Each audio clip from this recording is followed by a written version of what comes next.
Muito bom dia a todos, um excelente domingo para todos nós. É com grande alegria que as Casas André Luiz abre as suas portas para o nosso trabalho de domingo, para receber vocês com muito acolhimento e muita alegria.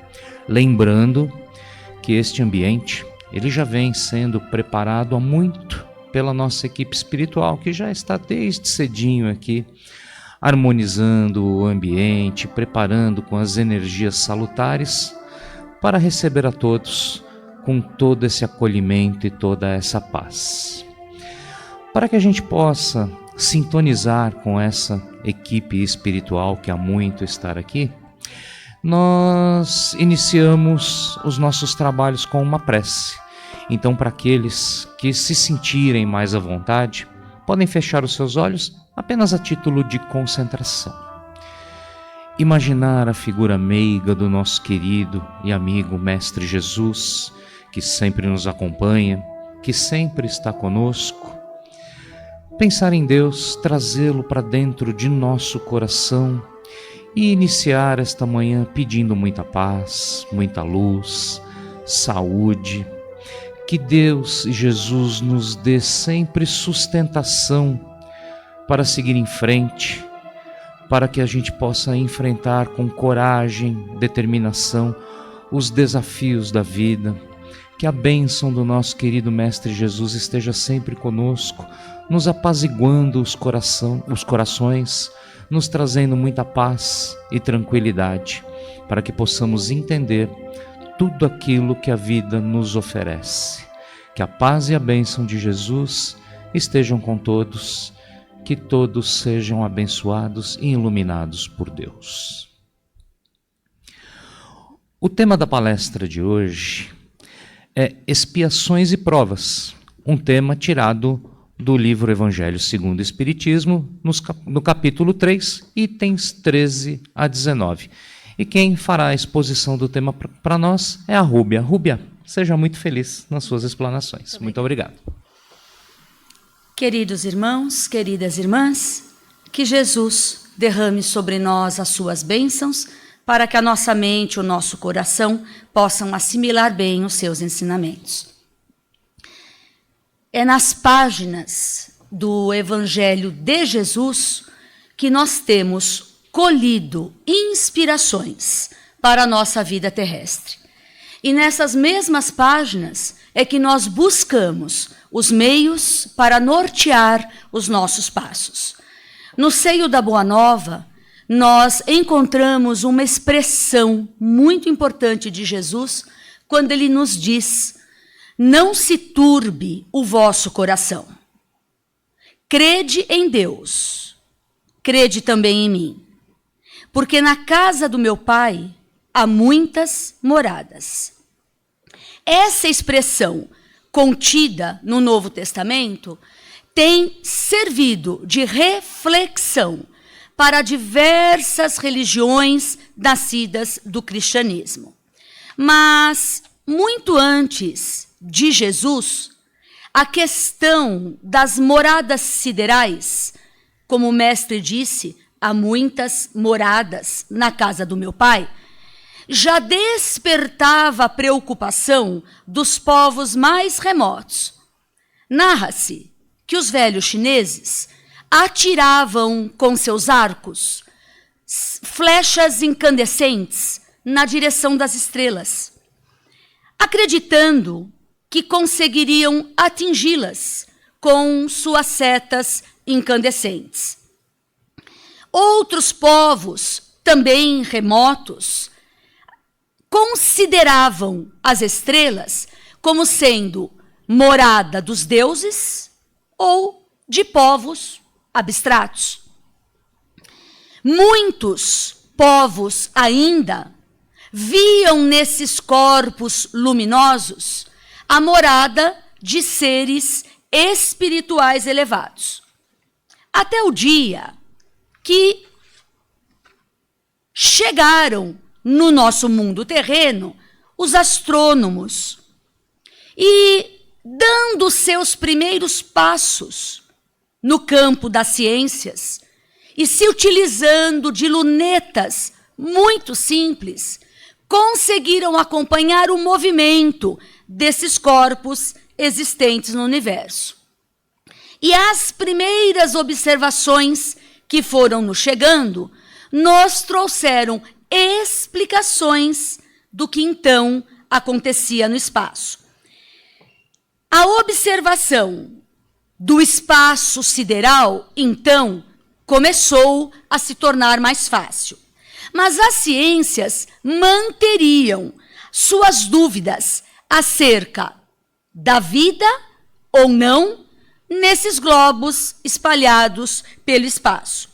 Mas, à medida que as ciências foram avançando e os instrumentos foram sendo aperfeiçoados, a visão da possibilidade de vida extra-terra ia se ampliando.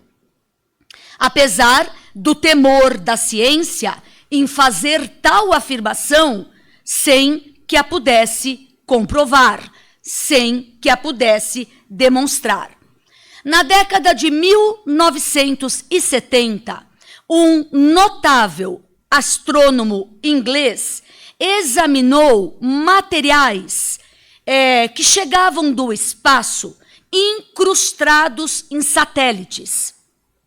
E essas pesquisas prosseguiram. Esse tipo de investigação foi criando campo, até que fez com que surgisse na Inglaterra um livro chamado Universo Inteligente, onde esse astrônomo revela nesse livro que nesses satélites haviam partes de moléculas orgânicas que vinham do espaço, dando na época, então, a possibilidade de vida fora da Terra. Os Estados Unidos, então, na época, construíram antenas com a intenção de captar algum sinal de vida sideral, alguma coisa que pudesse ir um pouco além desta suposição da possibilidade de vida. E as pesquisas prosseguiram. Hoje, a ciência conhece bilhões de planetas semelhantes à Terra e outros tantos bilhões bem diferentes dela. Deus, em sua infinita sabedoria, jamais permitiria a existência desses planetas sem que houvesse para cada um uma destinação. Por isso é que Jesus já havia nos alertado que na casa do meu Pai há muitas moradas. Mas Jesus ainda nos alertou, enfatizando, para que não se turbasse o nosso coração, que não nos aturdíssemos com as coisas que acontecem na Terra, porque a Terra, o nosso planeta querido, não é o princípio e nem será o fim do nosso processo evolutivo. Allan Kardec, quando apresentou ao mundo o Livro dos Espíritos, apresenta-nos também a questão 55, aonde ele pergunta: são habitados todos os mundos que giram no espaço? E o Espírito de Verdade responde que sim, e que o homem está longe de ser, conforme supõe, o único dotado de sabedoria, de virtudes, de conhecimento. Os espíritos disseram a Kardec que todos os mundos que giram no espaço possuem vida. Então nós nos questionamos: será que esses mundos são habitados por seres semelhantes a nós? E o bom senso nos diz que, se prestarmos atenção no nosso planeta, aqui mesmo nós encontraremos uma diversidade de vida muito diferente da nossa. Nós temos a questão dos peixes, que vivem nas águas, com um comportamento muito diferente do humano. Nós temos a questão dos invertebrados, que até nos parecem relativamente inferiores à questão do ser humano. E tantas outras vidas que convivem conosco e são bem diferentes de nós. Então, certamente, haverá nesses diversos globos vidas, só que seres vivos bem diferentes de nós. Não é o mesmo tipo de vida, mas todos possuem o seu tipo de vida. Santo Agostinho, no Evangelho segundo o Espiritismo, nos diz que a Terra ainda é um mundo, um planeta de provas e expiações. Justamente porque nele, na nossa Terra, ainda há muito intensamente o predomínio do mal. E é o predomínio do mal existente em nosso planeta que o coloca na classificação, então, de um planeta de provas e expiações. Nos diz Santo Agostinho que logo este planeta entrará para um mundo de regeneração. Quando nós observamos o nosso planeta, realmente nós conseguimos perceber a presença do mal em toda parte. Em todas as instâncias, nós temos pessoas querendo passar por cima de outras pessoas. Até mesmo no seio das famílias, nós vamos encontrar seres querendo se vingar daqueles seus semelhantes mais próximos, quando porventura são contrariados. Então, realmente, o nosso planeta apresenta o predomínio do mal. E isso o torna numa condição ainda de um planeta bastante inferior. E inferior pela condição dos seus habitantes, pela nossa condição. Só que nós não podemos nos esquecer que todos os seres humanos, saídos das mãos do Criador, criados pelo nosso Pai, foram programados para o bem, para o bom, para o belo e para o perfeito. E o percurso evolutivo que está destinado a cada uma dessas criaturas, ou a cada um de nós, terá que ser algo conquistado pelo nosso próprio esforço pessoal. Deus aspira para toda a humanidade a perfeição, mas permitindo que cada um a conquiste pelo seu esforço próprio. Fomos criados em simplicidade. E dentro dessa simplicidade, avançamos no nosso processo evolutivo. Certamente já ocupamos outros planetas. Hoje ocupamos esse mundo de provas e expiações. E vamos, desta maneira, nos erguendo, etapa a etapa, mediante algo preciosíssimo na nossa existência, que é a questão da reencarnação. Graças à oportunidade de retornarmos à matéria, é que efetivamente nós conseguimos nos erguer, retirando de nós o mal que ainda se faz muito presente. E diante de tantos conflitos comportamentais, dos dissabores morais, das angústias, da aflição, das enfermidades degenerativas, irreversíveis, diante do ódio, do amor profundo, da arrogância, do orgulho, mas também diante da sabedoria e da delicadeza, nós nos questionamos: será que todos esses seres tão diversos, com comportamentos tão variados, todos nós tivemos uma única oportunidade? Certamente que não. A reencarnação explica não apenas essas diferenças, como todas as outras diferenças individuais. Pois o espírito, através do seu perispírito, ele molda o envoltório necessário para resgatar, se reeducar e finalmente poder crescer. Mais fascinante que a personalidade é a própria individualidade, o próprio ser, que se apresenta a cada renascimento com as suas características próprias, porque a morte não modifica ninguém. Aquilo que somos, continuamos sendo, até o momento que efetivamente resolvemos trabalhar em prol da nossa mudança interior. Preexistimos e sobrevivemos ao nosso corpo físico. E a nossa conduta pessoal é que sempre está programando o nosso futuro. A ignorância e o desconhecimento, portanto, é o que responde pelo sofrimento da humanidade. É a ignorância, é o nosso desconhecimento das leis que regem o universo é que nos provocam tantas dores.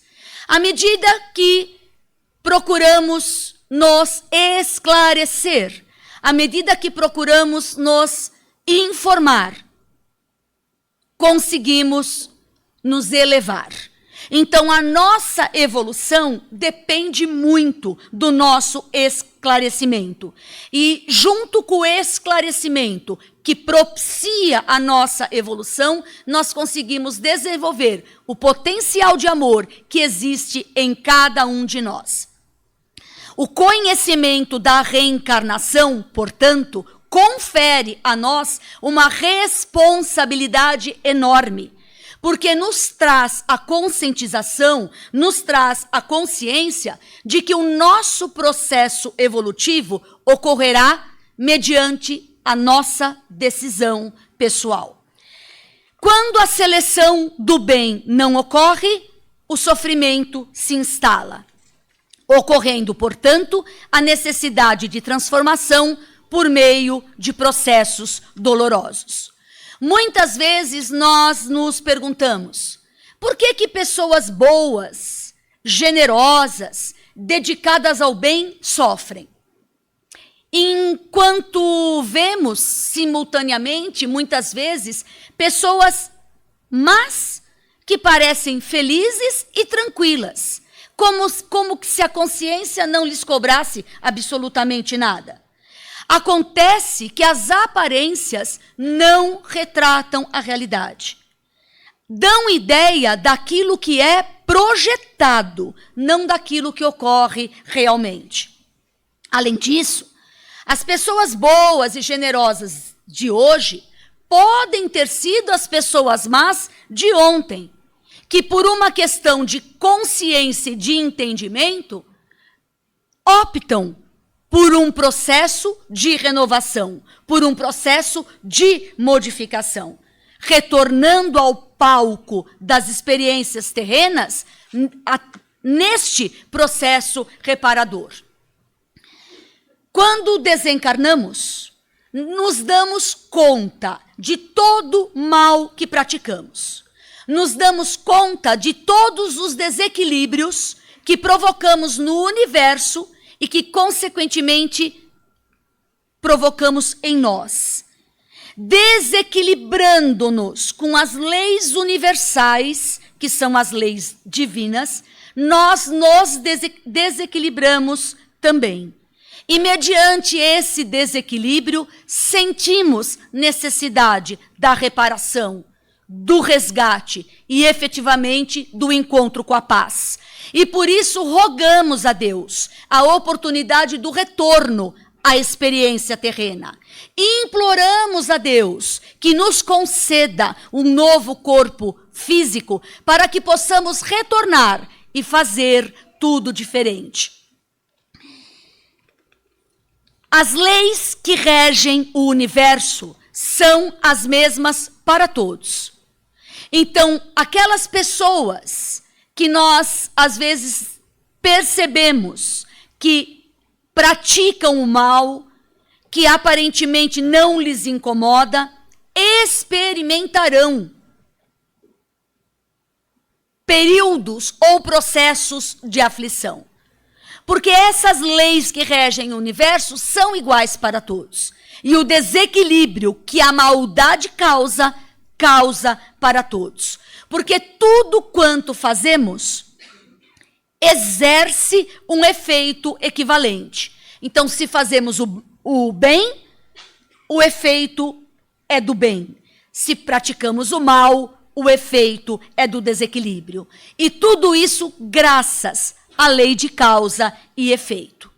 Não pensemos que pessoas risonhas, que desfrutam de poder, fama, fortuna, não tenham aflições, não tenham angústias. A Terra é uma bendita escola de aprendizagem dos valores elevados da vida.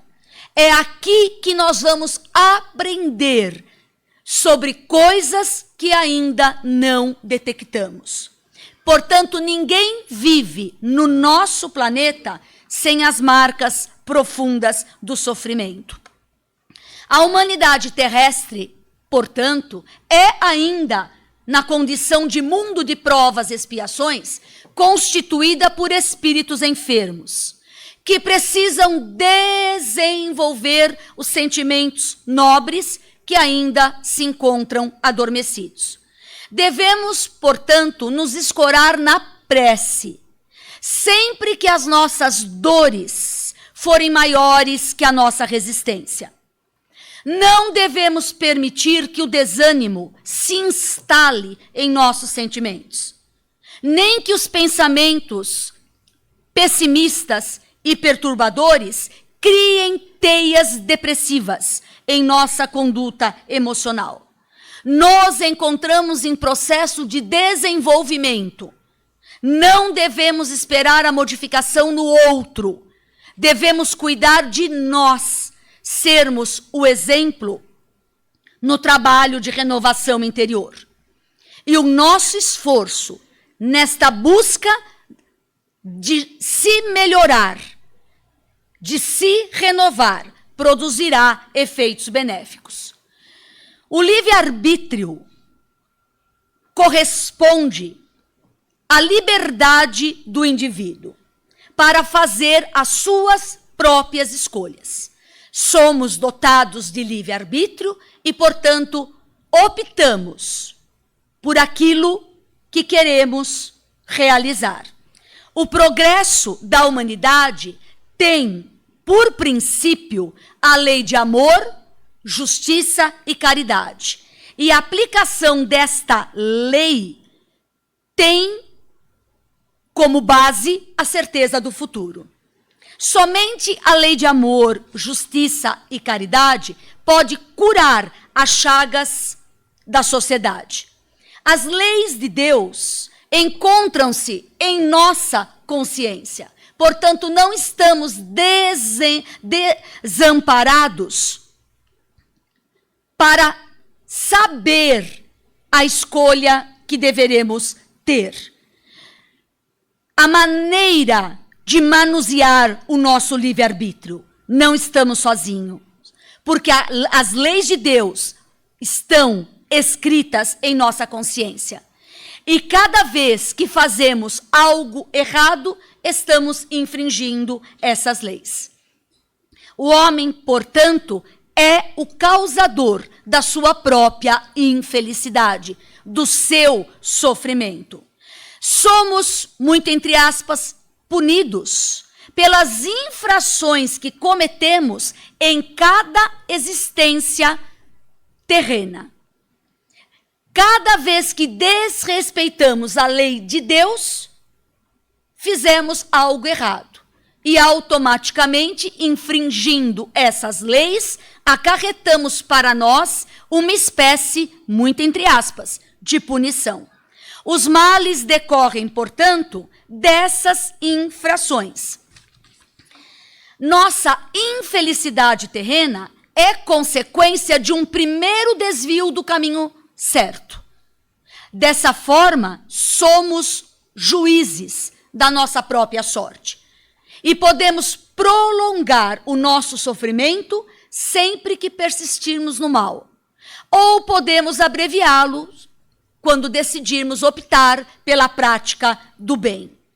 Os Espíritos nos esclarecem que não existem faltas imperdoáveis, que não possam ser apagadas pela expiação. Então, veja, nós estamos traçando um processo de inúmeras reencarnações que tivemos, de muitos erros que já cometemos, porque nós encontramos ainda numa condição de inferioridade e no mundo de provas e expiações. Só que as nossas faltas não são faltas imperdoáveis, porque através da expiação elas podem ser apagadas. Expiação, expiar ao pé da letra, significa punição, castigo. Mas a doutrina nos mostra que quando expiamos, nós estamos retirando de nós, espíritos, todos os desequilíbrios que cometemos perante a lei nas nossas inúmeras reencarnações. E estamos propiciando, possibilitando que a luz que existe dentro de cada um de nós possa efetivamente brilhar. Portanto, a expiação é a oportunidade concedida somente por um Pai infinito de amor, dando a nós, seus filhos, que já erramos, de nos levantar e caminharmos de uma forma melhor. Através da reencarnação, o homem encontra os meios necessários para então avançar neste processo evolutivo. A expiação, portanto, é uma pena imposta para o resgate de uma falta, com o perfeito conhecimento por parte do culpado, que somos nós, que a estamos recebendo. Porque nós não comentamos que quando desencarnamos, tomamos consciência de todo o mal que cometemos? E aí nós imploramos a Deus a oportunidade de resgatar? Então nós imploramos a Deus a oportunidade de expiar. Essa é a manifestação da lei de causa e efeito. A prova não envolve a ideia de reparação. A expiação, sim. Reparar, reconstruir. A prova não necessariamente envolve a ideia de reparação, porque ela não é consequência imediata de uma falta cometida. A prova é um meio de se constatar a qualidade de alguma coisa. Por exemplo, nós submetemos uma ponte, um instrumento a uma prova para saber se estão aptos ao trabalho ao qual se destinam. Da mesma forma, enquanto nós estamos expiando as nossas faltas e os nossos desequilíbrios, concomitantemente, nós estamos sendo expostos a provas para saber se, já que somos conscientes da nossa culpa, temos em nosso coração a resignação, a fé. Se temos noção do autoconhecimento que nos levou àquela situação de expiação. Porque se nós estamos expiando por meio do sofrimento, porque expiação é dor, e nos revoltamos contra Deus, dizendo por que Deus fez isso comigo, estamos falhando na nossa prova. Estamos tirando 0 nesta prova. Mas se nós temos a consciência de que estamos expiando algo que nós mesmos desencadeamos, nós estamos indo muito bem nesta prova, porque nós estamos colocando juntamente a fé, a resignação, a paciência, a confiança em Deus. Toda expiação é uma prova, mas nem toda prova é uma expiação. Porque a prova ela pode ser dada a um espírito numa condição um pouco melhor de equilíbrio com a lei, como forma de missão. Como tivermos uma Irmã Dulce, um Chico Xavier e tantos outros. Ou espíritos no campo da ciência que vêm em missões para alavancar a humanidade em vários pontos que se fazem necessário. Pela lei da pluralidade das existências, o Espiritismo, então, levanta o véu sobre essas questões. E ele nos ensina que, se a falta não tiver sido cometida nesta vida, com certeza terá sido em outra. E na erraticidade, ou nos momentos de emancipação da alma, o que quer dizer? Erraticidade é quando estamos desencarnados e aguardamos o momento de reencarnar, de voltar ao corpo físico. Então estamos como espíritos errantes. A emancipação da alma é algo que acontece sempre que dormimos. E nesses momentos nós temos total lembrança de tudo. E a lembrança de todas as coisas, boas e ruins, que possamos já ter cometido, refletem na voz da nossa consciência a intuição do que se deve ou não se fazer. As explicações têm relação com as consequências diretas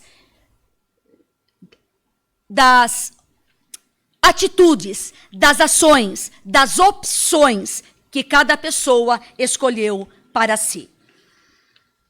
A Terra é um planeta de provas e expiações, caminhando, como disse Santo Agostinho, para um mundo de regeneração. Hoje, as provas e expiações são indispensáveis para o resgate da humanidade e, consequentemente, do planeta. Quando esta transição se completar, as expiações serão extintas, continuando apenas as provas, por bilhões, trilhões, quatrilhões de reencarnações, nos impulsionando sempre para o caminho do progresso evolutivo. Muita paz a todos. Muito obrigado, Rúbia. Agradecemos a todos mais uma vez pela presença no dia de hoje. Que a paz e a bênção de Jesus esteja com todos neste domingo e também no decorrer da semana, que todos nós podemos voltar em paz para os nossos lares com a bênção do nosso querido Mestre Jesus. Muito obrigado a todos.